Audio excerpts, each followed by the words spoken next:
So we're here with Mike Stewart, who has 3 nights at the Promethean during the Fringe, all of which have sold out. Congratulations, Mike. Thank you. I'm a bit blown away by it, but it's you know, we decided this year that we've done a lot of different things with the big band over the years, and this time we thought we'd do a show which was really punter friendly, and it seems to have paid off. People, well, our first night was a huge success. People loved it. We even had to do encores and stuff, which never happens. So that was great. Tell us a little bit how you've come to be head of the Mike Stewart Big Band, a little bit of your background. Yeah, well, I mean, I always loved big bands, but I think the big change for me was when I was in New York. I had 3 years in New York studying, and I spent a lot of time with a couple of great band leaders. One, of course, was John Faddis, who used to run the Carnegie Hall Jazz Orchestra, and a couple of my teachers used to play in the Vanguard Jazz Orchestra, which was the successor band to the Thad Jones Mel Lewis Orchestra. The first time I heard that record, and I really actually got that record, the music of Thad Jones, I was an instant joke, and I have been ever since. I think I never sort of really experienced the way that the guys play big band music in New York. It's a different approach. It's not the sort of traditional Glenn Miller or dance band music. It's contemporary, active, vital big band music. The bands, Vanguard Orchestra, which I used to go to every Monday night. My teacher used to sneak me in so I could go and see the second set. I had my spot in the Village Vanguard. I'd go and sit and check that out. It just the idea, the notion of this very contemporary music that with incredible ensemble playing, but then these moments where it becomes a jazz quartet and a really active jazz quartet. The small band within the big band was a big element of Thad's music, and that's really important for me with the big band as well. So when I came back from New York, there wasn't a band in town that was playing that music, and there's a lot of great players in town that are often, you know, sitting around not doing a great deal in the evening. So I made a few phone calls. I picked the guys that I wanted to play with. I thought would be into it, and everybody said yes. So tell us a little bit about this show you've got going, this Count Basie Sinatra performance or sets of performances at the Sands. Tell us a little bit about that background and what you're going to do with it in your shows. Well, it's funny actually. When CDs first came in, my dad was on my Kiwi. My dad came back from New Zealand with this fancy little CD player which he bought duty free, and he bought 2 CDs, and one of them was Sinatra at the Sands. And my parents were musicians. My father's kind of a part-time jazz musician. And we did a lot of jazz records at the house, and I was really drawn to this record. The big band was just phenomenal at the time. Count Basie's orchestra was always fantastic, but that particular period was very strong. Sinatra was really the peak of his powers, and the show was just mighty. So a lot of us in the band have listened to that music before, and I happened to come across a lot of the music from that show, the published charts. So I thought, well, we'll have a crack at it. There's a great singer here in town, Luke Thompson, who's not a Frank Sinatra impersonator, but he's a great singer. So, and he grew up listening to that music as well. So it was just the sort of bringing together of those 2 ideas. And we all love playing Count Basie's music. We've all played those charts. Actually, the first time we did this show was actually for a wedding. Someone foolishly booked a 17-piece big band for their wedding. And I was looking at the audience that we had, this crowd kind of setting up, and it was not the kind of crowd that we would normally play to. And they're looking at us suspiciously as there's 17 musicians in tuxedos setting up to play, and looking up, you know, from their steak dinners and whatever. And we set up with the first tune, which I think was Fly Me to the Moon.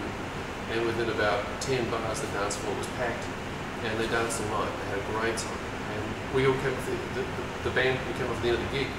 And we've all played those charts before, but often with you know, sort of 2nd string bands or 3rd string bands. With this group of essentially all pro musicians, the music really comes alive. You know, and we all had got such a good time out of it, and still are now. Before we went on, I had some of the trumpet players who tend to get a little, jaded over the years just say, man, I love playing this show. It's just so much fun, and it's not technically a huge stretch for us, but just to get it sounding right and trying to recreate that sound which we've all grown up with is really kind of fun. Now, some of the people that have been with you in the big band have now developing careers of their own, especially I'm talking to some of the younger guys, and when I was watching some of your shows, Todd was the drummer, and he certainly impressed me, and he's gone on from strength to strength. It must be exciting for you to see these guys come into your band and then go on in their own rights. It's finding out that Ben was moving to Tokyo to join Cirque du Soleil was the worst, best news I ever got. Ben's a phenomenal talent. He took on the chair at 18 years old, and we had him for 2 years. A great musician, and he's doing very well. In fact, I was chatting to him on Skype last night. He's in Tokyo, had a night off. He was great, and there's lots of other young guys come through. Sam Eads is another young trumpet player who came through the same school with Ben. Sam is on the Fringe, has just done his own big band show. Yeah, we saw it the other night. And how did you rate? I was there on the first night. How did you rate it? I was there on the first night. I just sat there with a big goofy grin on my face. I thought it was just fantastic. The first set, almost all music of another young musician who sat in a couple of times. Daniel Closey, who's an amazing young talent. He's certainly keeping us all those old saxophone players on their toes. He plays better saxophone than just about anybody I know in town. And he's still in high school. So it's great. The big band sound, is this something that can become more popular? I know it had its great heyday, but it seems to me that it's loud. It's very there's lots of players up there. There's a lot of rhythm to it and so forth. Yet I wouldn't say the crowds necessarily. For example, Sam's thing the other night and Paul Doherty's were huge. Where does big band music go in a town like Adelaide? I don't know. The thing is, it's such a fun thing for horn players to be a part of, and often we're playing gigs, quartet gigs. You're the only horn player. Or something like a big band, you're there with all your mates, and you're playing some challenging music. The scope of big band music is so broad now; it's really hard to define. You've got, there are still those kind of kicks band, or what they call it, like the revival bands. The Glenn Miller Orchestra is still touring. The Tommy Dorsey Orchestra is still playing. I played a couple of nights with them in Baltimore when I was in the States. Those bands are still going, sort of recreating that sound, but you've also got the other side of it. There's some amazing writers. Bob Brookmeyer, for example, Maria Schneider, who are writing very orchestral, through-composed music. Her latest album, Sky Blue, Maria Schneider, it sounds like a film score. It's beautiful. Really interesting influence of Brazilian music, flamenco music, and all these things coming together with the group. So really the scope is endless. And in Australia too, the Mothership Jazz Orchestra in Sydney is a phenomenal group playing all original music at an extremely high level. There's some great bands working in Melbourne, contemporary groups and commercial groups. It was really heartwarming to see Sam Eads playing all original contemporary music and very, in a lot of ways, very ethereal music, not the sort of traditional wham bam kind of music. It's very tasteful and sensitive music. And also, music is just so immediate now. It's all just there at your fingertips. I think that's one of the issues that we have within the live music scene.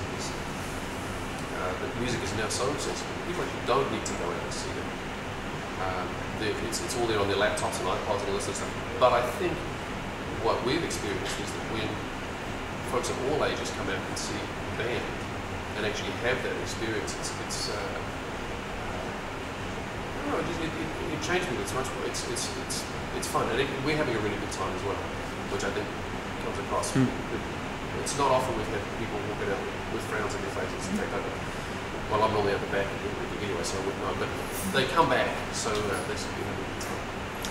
Mike Stewart, many thanks. Thanks for having me. Pleasure.